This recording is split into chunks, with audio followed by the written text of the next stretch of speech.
El Planeta de los Simios es una saga remake de aquella franquicia original que tuvo inicio en el año 1968 y que también tuvo una serie en el 1974 y que fue tan icónica.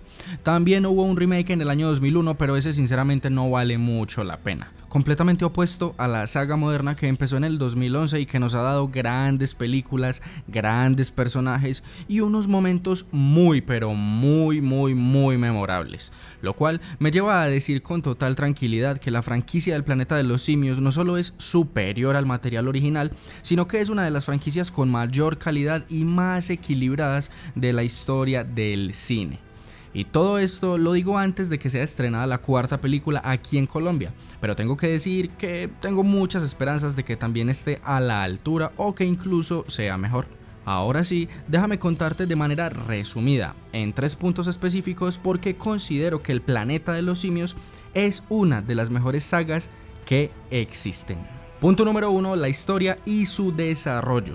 En este apartado lo único en lo que quiero hacer énfasis es en el hecho de que es una historia muy bien construida en la que se tomaron el tiempo necesario para darle un buen origen con un gran impacto y posteriormente se le dio una continuación muy lógica y también perfectamente construida a través de las secuelas, y es que es precisamente eso lo que más destaco, lo bien construido y lo bien explicado que está este universo con unas bases sólidas y unas leyes que prácticamente nunca entran en contradicción, lo cual hace que termines creyendo todo lo que estás viendo o mínimamente aceptándolo, y todo esto se debe a lo bien desarrollado que está. Tenemos una primera película en la que nos muestran de diferentes maneras lo cruel que puede llegar a ser el ser humano con los animales, y en este caso con los simios. Y es justamente algo en lo que se hace mucho hincapié, y todo esto se ve plasmado a través de una compañía de científicos, Genesis, en la que están trabajando en una cura o en un tratamiento para enfermedades degenerativas que involucran el cerebro. Para ello, experimentan obviamente con simios, pero terminan mejorando las habilidades y capacidades cognitivas de los simios, mas no tiene el mismo nivel de efectividad en humanos, y esto lo vemos a través de el padre de uno de los científicos de Genesis, Will, quien le aplica el tratamiento pues precisamente a su padre con Alzheimer, pero termina siendo incluso contraproducente con el tiempo. Resulta que el primer tratamiento efectivo lo hicieron en una simia, quien termina siendo sacrificada por un inconveniente en el que se escapa de su celda o de su cubículo con una actitud completamente violenta. Más tarde se enteran que su actitud se debía a que estaba embarazada cuando la atraparon y precisamente dio a luz en el laboratorio, por lo cual solo estaba comportándose así como una manera de proteger a su hijo recién nacido. A Will no le queda más opción que llevarse al simio bebé a su casa y allí lo cuida, lo alimenta, le enseña cosas y le pone por nombre César. Entonces termina dándose cuenta de que es mucho más inteligente que un simio normal, y esto se debe principalmente a que los efectos de la droga con la que experimentaron en su madre fueron trasladados hacia él de forma genética. César es feliz, pero a medida que va creciendo va empezando a cuestionarse sobre su origen y si es alguien importante para Will o si es solo su mascota, y termina construyendo odio en su interior cuando Will, lo lleva al laboratorio y le cuenta que su madre fue asesinada allí. Poco después sucede un altercado violento con un vecino y César es llevado a un centro para primates. Esto marca por completo la vida de César, ya que se siente abandonado y vulnerable, y tengo que decir que es uno de los momentos más tristes de toda la trilogía. Sin embargo, allí conoce al orangután Maurice, uno de sus más fieles compañeros, y con el pasar del tiempo, César empieza a ganarse la confianza de todos los otros primates y también empieza a planear un escape. En los laboratorios trabajan en una versión más agresiva del tratamiento y se la aplican a un simio a quien le ponen por nombre Koba. Y sí, es feo como nadie, pero asimismo tiene uno de los aspectos más únicos y memorables de toda la franquicia. Lamentablemente, esta nueva versión del virus es letal para los humanos. César, con su capacidad de razonamiento y de lógica evidentemente superior al resto de simios, logra escapar una noche hacia la casa de Will, y de allí trae 2 frascos que contienen la droga del tratamiento ALZ-113, que es esta versión más agresiva del virus que es letal para los humanos, y se la da al resto de los primates, lo cual los transforma de un grupo de simios comunes a un grupo completamente organizado e inteligente. Así es como logran llevar a cabo un plan de escape a la perfección y comienza una especie de revolución andando por las calles y vandalizando todo a su paso. En ese proceso liberan a los primates del laboratorio y también del zoológico, y luego de un rato llegan al Golden Gate y se enfrentan a muchos policías que finalmente terminan siendo derrotados con la inteligencia de César y su grupo, para así poder llegar finalmente al Parque Nacional. Y a pesar de los esfuerzos de Will por hacer entrar en razón a César para que vuelva a vivir con él y todo vuelva a la calma, este le dice una frase que resume todo. 10 años después, en la segunda película, vemos cómo el mundo está en una fuerte decadencia, principalmente por el virus ALZ, que afectó directamente a toda la raza humana o casi toda, mientras que a los simios los volvió más inteligentes, fuertes y peligrosos. El líder de los simios sigue siendo César, quien trata de tener paz con los humanos, pero por diversos malentendidos cada vez están más distantes y enemistados. Un grupo de refugiados en San Francisco liderados por un hombre, Dreyfus, son inmunes al virus y César les advierte que si ellos se quedan en su lugar, los simios harán lo mismo para que no se desate alguna guerra.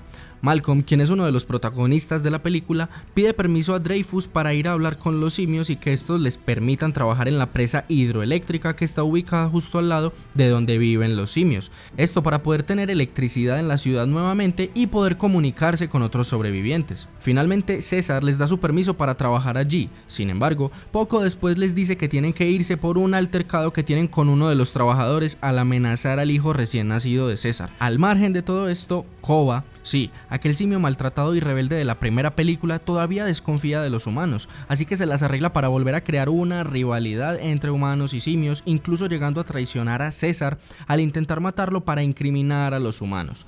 Koba logra convencer a la mayoría de que todos los humanos son sus enemigos y tienen que acabar con ellos para vengar la supuesta muerte de César. Finalmente todo explota y termina con César enfrentándose a Koba y derrotándolo de una vez por todas, haciendo entrar en razón a los simios que lo habían seguido, bueno, al menos a la mayoría. Sin embargo, Dreyfus, en su última acción por intentar salvar a la raza humana, logra comunicarse con una base militar para que acudan a ayudarlos a acabar con los simios. Y esto sucede justamente al final de la película, donde César y Malcolm se despiden luego de haber formado una relación de colegas muy interesante. Luego de este momento nunca volvemos a ver a Malcolm. Y César, sabiendo que vienen militares hacia su ubicación, vuelve a reunir al grupo de simios y se preparan para el posible ataque. Un par de años más tarde, en la tercera entrega de la saga, vemos un encuentro violento entre una facción militar y el grupo de simios liderado por César.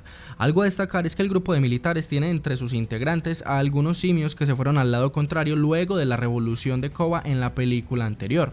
El líder de los militares es un coronel obsesionado con encontrar a César y una noche antes de que el grupo de simios se dispusiera a trasladarse hacia otro sitio lejano, son atacados por el coronel y sus hombres, acabando con varios simios y secuestrando a otros. Entre los simios que son asesinados están la esposa de César y su hijo mayor. Aquí también se presentan algunas traiciones de simios que se van con los militares por miedo. César sale en busca de venganza con la ayuda de Maurice, Rocket y un gorila llamado Luca, mientras que el resto de simios salen hacia otro lugar. En el camino se unen un par de integrantes nuevos a César y sus compas, Nova y Simio Malo.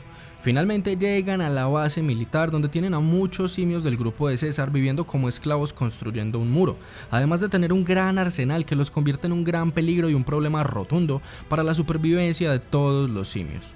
Luego de un encontronazo, César termina siendo capturado y obligado a aguantar hambre para luego ser llevado donde el coronel, quien le dice que el virus ha mutado y ahora convierte a los humanos en seres primitivos que no son capaces de hablar y van perdiendo la capacidad de raciocinio por completo.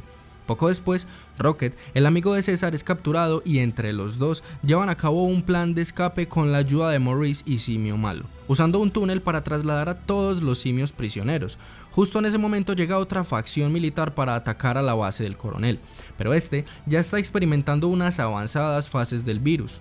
Y aunque César tiene la posibilidad de matarlo, lo rechaza y lo deja a su suerte, por lo cual el mismo coronel termina quitándose la vida. Se desata una batalla y César finalmente logra su objetivo de destruir los depósitos de combustible de la base militar, acabando con toda la facción militar del coronel, y esto le ayuda a la facción militar rival a conseguir la victoria, así como también le ayuda a los simios a escapar. Es aquí cuando comienza una avalancha causada por la explosión en la que quedan enterrados todos los militares. Todo el grupo de simios se dispone a cruzar el desierto y finalmente llegan a un paraíso natural, y aunque todos están felices obviamente, Maurice se da cuenta de que César tiene una herida grave y lo ve morir lentamente mientras se despiden, y Maurice le dice que le hará saber a su hijo la importancia de todo lo que hizo su padre. Obviamente este fue un resumen muy corto de todo lo que sucede en la franquicia y de los momentos más importantes y memorables de cada película, pero es imposible transmitir con mis palabras todo lo que pasa y lo buena que es la historia de cada película, y más aún teniendo en cuenta que en conjunto también funcionan a la perfección. Aunque a nivel personal mi favorita es la primera porque es la que más emociones y sentimientos me transmite y la que me parece también más divertida, aún así las siguientes películas son muy buenas, completamente a la altura o incluso superiores en algunos aspectos, aportándole algo diferente y muy positivo a la historia en general. Punto número 2, CGI y todo el apartado de efectos visuales. Si hablamos de efectos de altísima calidad, El planeta de los simios tiene que estar muy seguramente en un top 5 o top 3 histórico. Y sí, digo eso por no comprometerme mucho y decir cualquier cosa básicamente, pero siendo muy sincero, me cuesta pensar en una película o una saga que sea superior en el apartado de efectos visuales, CGI, etc. a El planeta de los simios. De verdad, los efectos son buenísimos desde la primera película y no podemos olvidar que salió en el 2011 y hoy en día, más de una década después, sigue viéndose de maravilla. Incluso hay situaciones específicas en las que cuesta ver el truco o identificar que algo es o no es real. A ver, obviamente si ves un simio hablando o lanzándole una tapa de alcantarilla a un carro de policía, pues no va a ser difícil darte cuenta de que son efectos principalmente a computadora, pero ustedes entienden a qué me refiero. Visualmente es una franquicia hermosa y tanto los gestos como las texturas, el pelaje, la captura de movimiento, todo es de la más alta calidad y son muy pocas las ocasiones en las que algo se ve raro o no tan bien. Aquí voy a poner algunas tomas en las que de verdad creo que es casi imposible hacer que el CGI se vea mejor. Tercer y último punto, los personajes. Por si fuera poco todo lo que acabo de mencionar, aún nos queda uno de los aspectos más importantes de la franquicia, la variedad y la calidad de los personajes, bueno, al menos de la mayoría, ya que es obvio que siempre hay uno o dos personajes que no son del más alto nivel, pero en términos globales esta franquicia se caracteriza por unos personajazos que ni para qué les cuento, o bueno sí, les cuento. Nada más en la primera película tenemos a Will, quien es el personaje con mayor conexión sentimental hacia César, y además no se puede negar que James Franco hizo un buen trabajo en esta película. También tenemos a Maurice, a Rocket y a Koba, cada uno con unos rasgos muy distintivos tanto a nivel físico como en la personalidad, y finalmente César, con un desarrollo brutal a lo largo de la película, y bueno, Jacobs, que es como el típico jefe desalmado que está al menos bien conseguido, uno de los villanos secundarios de la cinta. Dodge también tiene algunos momentos interesantes en la película y de verdad te obliga a odiarlo. Y cómo olvidar aquel momento en el que César le grita por primera vez. Además, en la segunda película también tenemos grandes personajes como Koba nuevamente, con un desarrollo muy pero muy bueno hasta llegar a convertirse en el principal villano de la cinta. Y me siento obligado a enfatizar en la apariencia de Koba, que es simplemente brutal y tiene algunas de las mejores escenas de toda la película. A la par de este, tenemos a Dreyfus, el líder del refugio de humanos, con una muy buena interpretación de Gary Oldman. Maurice y César siguen estando muy bien, y ya en la última entrega el coronel, interpretado por Woody Harrelson, aunque no sea mi personaje favorito ni mi antagonista favorito, aún así es muy memorable y sus motivaciones y sus fines, o al menos algunos de ellos, llegan a ser entendibles y justificables, pero eso no quita que también es muy cruel y sus medios no son los más adecuados. César sigue estando brutal en el final de su historia, Maurice sigue transmitiendo mucho a través de cada gesto, frase, etc. Y los personajes de Simio Malo y Nova no están para nada mal, en especial el de Simio Malo, que es un tipo de personaje que hasta el momento no se había visto en la saga. Además de esto, es increíble ver los diversos aspectos físicos de todos los simios principales que aparecen en la película. Los diferentes gorilas se ven increíbles también. Y bueno, creo que ya fue suficiente de halagos con esta película, aunque se los merece por completo. Pero bueno, hasta aquí mi opinión, resumen y análisis de esta gran franquicia. Espero que les haya gustado este video. Si es así o si no, igual déjenme un comentario con su opinión, siempre con respeto. Denle un fuerte like al botón de suscribirse y nos vemos en el próximo video.